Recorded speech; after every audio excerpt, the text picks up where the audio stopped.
¿qué pensaría usted si yo, a partir de este momento, comienzo a relatarle una serie de eventos que nos dan fe, testimonio de que no solo en las grandes ciudades, entre los callejones de los edificios, colonias donde las voces de la gente inunda el día a día, por allá en algún rancho, sino en reservas naturales, también se quedan estas energías residuales, fantasmas, espíritus que aún siguen por aquí sin haber cumplido, no lo sé, su objetivo, propósito en vida o después de ella, y que interactúan con quienes seguimos en este plano. Quédese, si quiere saber a qué me refiero, pero aprovechemos que ya están por aquí y permítame acompañarles durante cualquier actividad que estén realizando o pónganse cómodos. Vamos a desconectarnos un ratito del estrés y de la prisa del mundo exterior y mejor preparen y acompáñenos con la bebida de su preferencia y transportémonos directo a una reserva natural muy cerca de la Ciudad de México. 17 años hacia atrás, nos han pedido de favor mantener el anonimato en cuanto al sitio, ya que la persona a quien llamaremos Emanuel aún sigue trabajando aquí. Y es un asunto algo delicado, ya verá usted. De esta noticia estoy seguro que tal vez, si pueden deducir de qué reserva natural les hablo, les va a sonar fácilmente, al menos a quienes sean un poco mayores. Esto fue hace casi ya 20 años. Era una mañana de lunes. La jornada que les cuento había empezado de lo más hermosa, muy típico de por aquí. Estaba haciendo un calor agradable, perfecto, en tanto me preparaba una taza de té en la cocina, escuchando a los pajaritos que cantaban al otro lado de las ventanas.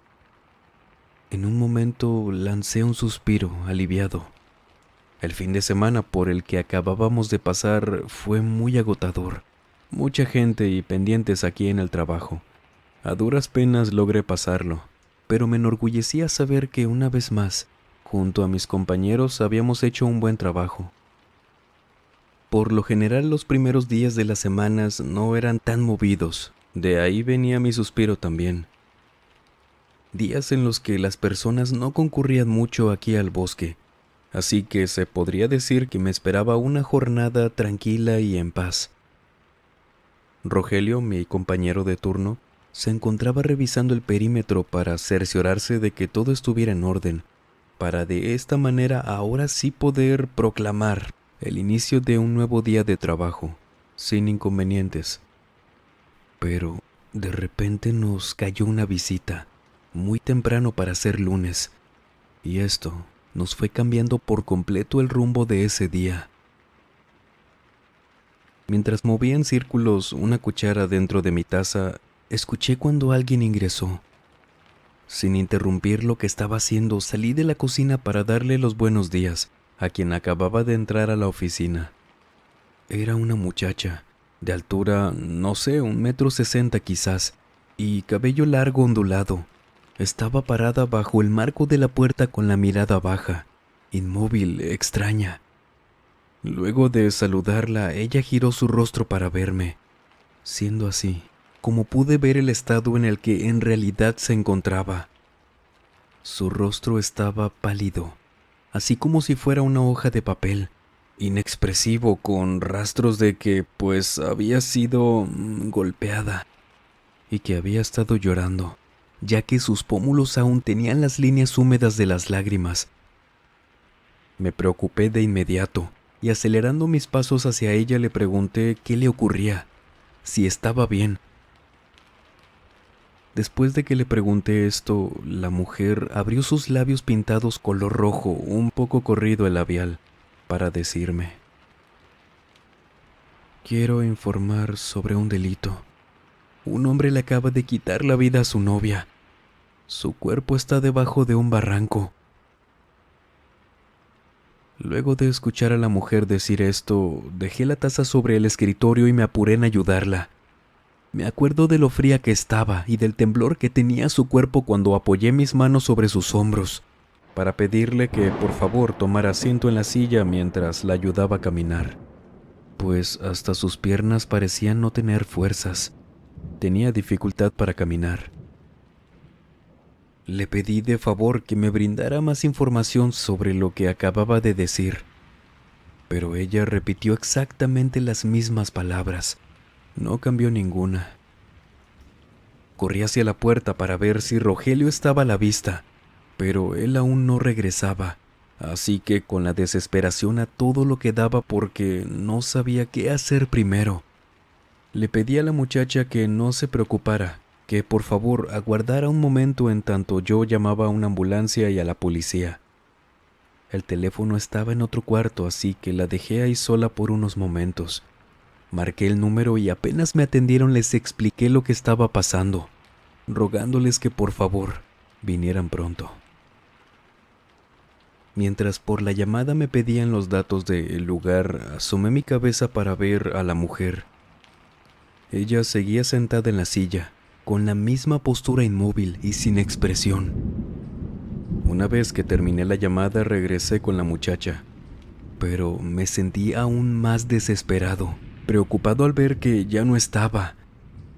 Salí corriendo para tratar de detenerla, ya que pensé que iba directo hacia donde había pasado todo eso. En ese instante fue cuando Rogelio llegó, y al verme en ese estado me preguntó qué me sucedía.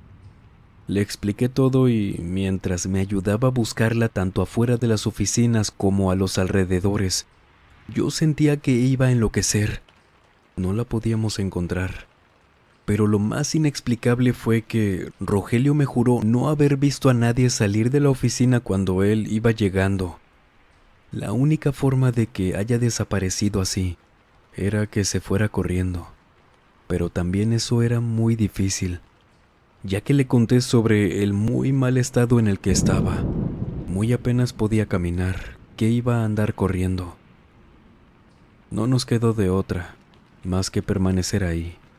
La policía y la ambulancia llegarían pronto, y quería que estuviéramos los dos juntos cuando eso pasara. Ambos estábamos preocupados, asustados. Temíamos que si todo lo que la mujer me había dicho era verdad, aquel sujeto que le había arrebatado la vida a su novia pudiera hacerle lo mismo a ella porque había visto lo que había pasado. Cuando por fin llegaron las autoridades, armaron rápido el grupo de búsqueda. En esos casos, y ahora que lo recuerdo, era la primera vez que pasaba. La empresa que administra la zona que abarca toda esta reserva solicitaba la presencia de todos los empleados para prestar servicio. No éramos muchos, apenas éramos 6 en total del personal de vigilancia, todos distribuidos en distintos días y horarios. Pero cuando llegó el mediodía, junto a los oficiales ya éramos un equipo de 15 hombres buscando a esa mujer, al hombre que habían mencionado y a su novia. Habían varios barrancos en la zona, como así también un pequeño río que cruzaba a unos pocos kilómetros del ingreso al bosque.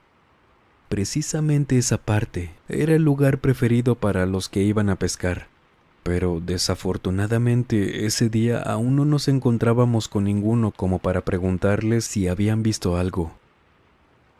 El encargado del grupo de rescate en ratos me pedía que le hablara de la joven para así saber si yo recordaba algún otro detalle en específico que los ayudara a conocer la ubicación y el hecho en sí, porque lo que yo les conté a ustedes es lo único que me había contado la chica, ni un detalle más. Pero al final concluimos en lo mismo. Ella estaba en un tremendo estado de shock cuando vino a verme. Yo mismo vi las evidencias de que le habían hecho algo, y era eso lo que más nos desesperaba, ya que si se encontraba con esa persona le iba a hacer algo sí o sí. Faltaba muy poco para que anocheciera, así que junto a Rogelio regresamos a la oficina para buscar linternas, entre otras cosas que nos facilitaran la búsqueda de noche. Al llegar le preguntamos al guardabosques que se había quedado vigilando ese lugar si había notado alguna novedad. Nos dijo que no, absolutamente nada. De hecho, habían cerrado la entrada al parque, así que sería más fácil ver si de repente alguien andaba por ahí. Tomamos las cosas y partimos para unirnos a los demás nuevamente. Para ese entonces el grupo ya estaba dividido en 3. En cada uno habían algunos de nuestros compañeros, así que debíamos irlos buscando para entregarles los equipos a ellos también. Ya era de noche cuando íbamos a mitad del trayecto, descartando lugares uno por uno. Caminábamos iluminando con nuestras linternas y revisando todo a nuestro paso, por si las dudas encontrábamos a alguno de los involucrados. En efecto, nos topamos con alguien, pero no era la mujer ni ese hombre. No era tampoco nadie del equipo. «Espera, creo que vi a alguien», me dijo Rogelio, mientras apoyaba su brazo sobre mi pecho para detenerme. La luz de su linterna apuntaba hacia unos árboles. Yo apunté con la mía también, en tanto buscábamos de lado a lado sin ver nada. Él me decía que le pareció ver a un hombre observándonos. Le dije que avanzáramos para buscar mejor, en una zona donde no hubiera tantos árboles. Pero en el mismo instante en el que bajamos las linternas, la silueta del sujeto volvió a aparecer, ahí entre la oscuridad. La reacción fue instantánea. Los dos apuntamos hacia él de nuevo, pero una vez más no había nada. Escuché a Rogelio preguntarme qué diablos estaba pasando, y como si fuera algo instintivo repetimos la acción de bajar la luz, corroborando así lo que había pasado. Ahí estaba él de nuevo. Sentí claramente cómo se me erizaron los vellos de la nuca y los brazos, y es algo que todavía me pasa si lo cuento. Mi compañero empezó a balbucear de miedo, y todo se puso peor cuando, así, enfrente de nosotros, desapareció. Nos fuimos de ahí platicando de eso, medio apresurados, y Rogelio me decía cuando intenté convencerlo de contar lo que habíamos visto: «¿Estás loco? No podemos contarles a los demás que vimos a ese hombre. Van a pensar que se trata de quien le hizo eso a esa joven. Empezarán a buscar donde no es y tú mismo viste lo que pasó. No, tampoco pudo ser un fantasma, mucho menos podemos decir eso. Van a creer que estamos locos, mejor tranquilicémonos. Estuvimos caminando todo el día bajo el sol, estamos cansados, todavía no hemos ni comido. Nos lo imaginamos, eso debió ser. Sigamos orientándonos en buscar a esa mujer». Aunque Rogelio me decía eso muy firme, me di cuenta que ni siquiera él lo creía, pero tenía razón. Los otros pensarían cualquier cosa si les decíamos que vimos a un hombre, que luego se esfumó de la nada. Por otro lado, estropearíamos la búsqueda, y eso era lo más importante. Continuamos caminando cargando con las pesadas mochilas a nuestras espaldas, acelerando los pasos para reunirnos con los grupos lo más rápido posible. Cerca de las 10 de la noche, el guardabosque que nos organizaba nos ordenó a Rogelio, a otro compañero y a mí que regresáramos a la oficina para comer y descansar unas horas, para luego reemplazar a los otros muchachos. Habrían sido pasadas las 12 de la noche, cuando un grupo de oficiales llegaron exaltados, siendo uno de ellos quien estaba en estado de pánico tremendo y totalmente mojado. Era un hombre que se estaba ahogando, les juro que lo vi. Nos estaba pidiendo ayuda. ¿Cómo puede ser que nadie más lo haya visto y escuchado? Por favor, tenemos que ir. Repetía una y otra vez. Ese grupo estaba recorriendo por la orilla del río, cuando de la nada vieron a ese oficial meterse al agua mientras gritaba. De repente se hundió, siendo en ese momento cuando se metieron para salvarlo. Otro de los rescatistas aseguró que, mientras intentaba sacarlo a la superficie, se dio cuenta que algo lo estaba jalando desde el fondo. No es que se estuviera hundiendo, no. Lo arrastraban hacia lo profundo. Cuando los demás grupos regresaron y oyeron lo sucedido, los ánimos comenzaron a cambiar. Hasta ese entonces yo era el único que había visto a la mujer que fue a informarme sobre el delito.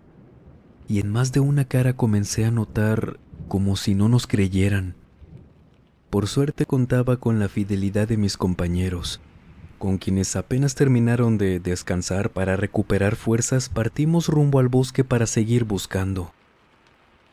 En esa ocasión solo nos dividimos en dos grupos. Por un lado estábamos los guardabosques y por el otro los rescatistas de protección civil, ya que la policía aún no regresaba para seguir colaborando. Y de lo que les voy a contar, fuimos testigos todos los que estábamos esa noche, así que no me lo imaginé, mucho menos puedo inventar esto. Ya habíamos buscado en la mayoría de los barrancos, que no eran muchos tampoco. Al menos los que quedaban eran de fácil acceso para quienes visitaban el bosque. Quedaban pocos por recorrer y, por consiguiente, las probabilidades de encontrar el cuerpo de la mujer aumentaban. Y no sé qué hora era ya, la verdad, pero sabía que no faltaba mucho para que comenzara a amanecer. Si no les he contado qué más pasó durante las demás horas es porque realmente no pasó nada más. Era puro caminar. Y cuando llegamos a otro de los barrancos, la vimos. Era ella, no había dudas, tenía que ser ella. Una mujer estaba en el fondo, boca abajo, sobre una roca enorme. Debajo de su cuerpo había un charco de líquido rojo, seco ya. Dios la tenga en su santa gloria. Rápidamente me di la media vuelta y les grité a mis compañeros que la había encontrado. Pero en ese justo momento, también lo vimos. Era un hombre de aspecto muy deteriorado. Es decir, que no parecía ser un hombre vivo. Tenía la mirada vacía, estaba todo mojado. Este hombre también estaba muy hinchado, morado, como si se estuviera pudriendo. Apareció así, de la nada, y por la impresión que me dio verlo fue que sin darme cuenta me caí de espaldas por esa bajada. Dicen que cuando uno está viviendo sus últimos segundos de vida, es como si todo se pusiera en cámara lenta. Les juro que eso fue lo que viví. Podía verme alejarme de la cima de ese precipicio mientras caía, que no era muy grande afortunadamente. Lo que pasa es que había muchas piedras de tamaño considerable, y al ir rodando así de rápido fácilmente te podían quitar la vida en un golpe de esos. Estirando los brazos desesperado tratando de sujetarme de algo. Dios fue bueno conmigo esa noche. Fue Él quien quiso que hoy estuviera aquí para contarles esto. Estoy más que seguro. En tanto caía me enredé en una de las raíces de los matorrales, arbustos que estaban en esa bajada. No obstante, eso no terminó ahí. Mientras estaba colgado de las raíces y sin poder creer que en serio había visto eso tan directamente, escuchaba a mis compañeros correr de un lado para otro, algunos acercándose de lejos, todos gritando, tanto mi nombre como que vieran lo que estaba ahí de pie. Después me contarían ellos que también vieron al ahogado. Así le empezaron a decir. Dicen que solo se les quedaba viendo también, ahí parado donde yo lo vi, y luego de unos segundos, mientras todos lo estaban viendo, desapareció. Fue ahí que pudieron ayudarme para subir. Tenía golpes, cortadas, pero nada que no me dejara regresar caminando. El grupo de rescate vivió una experiencia parecida. Quienes no iban con nosotros, sino que tomaron otra ruta. Nos contaron que vieron en el río flotando un cuerpo, al que en primera instancia no reconocieron. Cuando se metieron al agua para rescatarlo, sufrieron lo mismo que su compañero horas antes. Podían sentir perfectamente cómo algo los jalaba hacia el fondo. Finalmente lograron salir sin ver qué había abajo y sacaron el cuerpo. Este era el de un hombre, cuyo estado demostraba que llevaba días sin vida. A como nos contaron que se veía, sinceramente y con el corazón en la mano, se asemejaba al hombre que vi antes de caerme. Ya en la tarde, al día siguiente, claro, cuando todos estábamos reunidos y cuando ambos cuerpos ya habían sido entregados a los médicos forenses que vinieron por ellos, con todo el miedo del mundo y a la vez algo de alivio, comenzamos a hilar lo que vivimos esa noche, y teniendo en cuenta de que habíamos visto de cerca las caras de quienes se encontraron, nos dimos cuenta. Nosotros buscábamos a 3 personas: la muchacha que vino a avisarme sobre lo que vio, el novio que lo había cometido y que creímos que seguía por ahí, y el cuerpo de la pobre mujer que yacía en el fondo de algún barranco. Sin embargo, el caso era distinto. Jamás fueron 3 los involucrados, siempre fueron solo 2, el hombre y su pareja. La mujer que había venido a verme era la misma joven que hallamos tendida en el barranco, y el hombre que vimos, que me impresionó tanto su aspecto, y por lo cual fue la razón por la que me caí, era a quien habían encontrado en el río.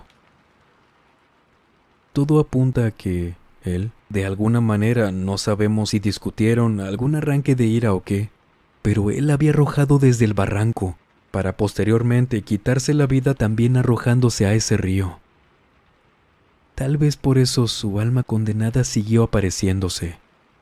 En cambio, el alma de la pobre mujer vino a verme tan solo para decirme qué le había pasado y cómo encontrarla.